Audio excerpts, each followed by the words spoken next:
मसाजोगचे सरपंच संतोष देशमुख यांच्या निर्घृण हत्येप्रकरणी आरोपींवरती कठोर कारवाई करावी आणि लोकप्रतिनिधींवरती होणाऱ्या हल्ल्यांना आळा बसावा यासाठी कडक निर्बंध बसवावेत या मागणीला आजपासून ही मागणी घेऊनच आजपासून सरपंच संघटनेने राज्यभरामध्ये काम बंद आंदोलन पुकारलंय।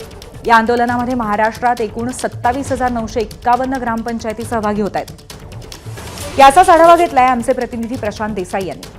मसाजोगचे सरपंच संतोष देशमुख यांची निर्गुण हत्या करण्यात आली, मात्र अद्यापही मुख्य आरोपींना अटक झालेली नाही।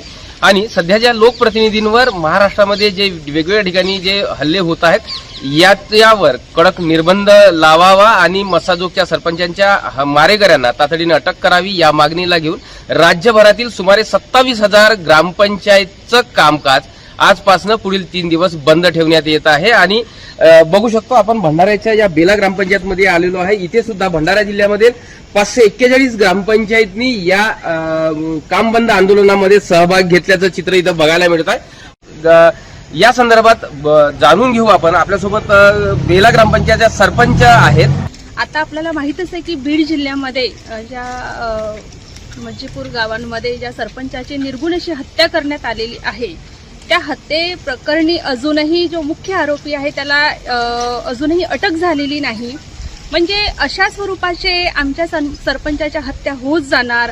काही ठिकाणी तर सरपंचाला जाळपोट करून मारण्याचे सुद्धा प्रयत्न होऊन राहिलेला आहे आणि अशा विविध स्वरूपाचे हल्ले आमच्या सरपंच मंडळींवर होत आहेत। तर हे कुठेतरी त्याचा निषेधार्थ हे कुठेतरी त्याला आळा झाला पाहिजे आणि याच्यावर कुठेतरी तात्काळ शासनाने कारवाई करायला पाहिजे। या निहाय आम्ही सर्व सरपंच संघटना भंडारा जिल्हा असेल किंवा महाराष्ट्र आजपासून ते पुढे 2 दिवस आम्ही ग्रामपंचायती बंद ठेवण्याचा निर्णय घेतलेला आहे।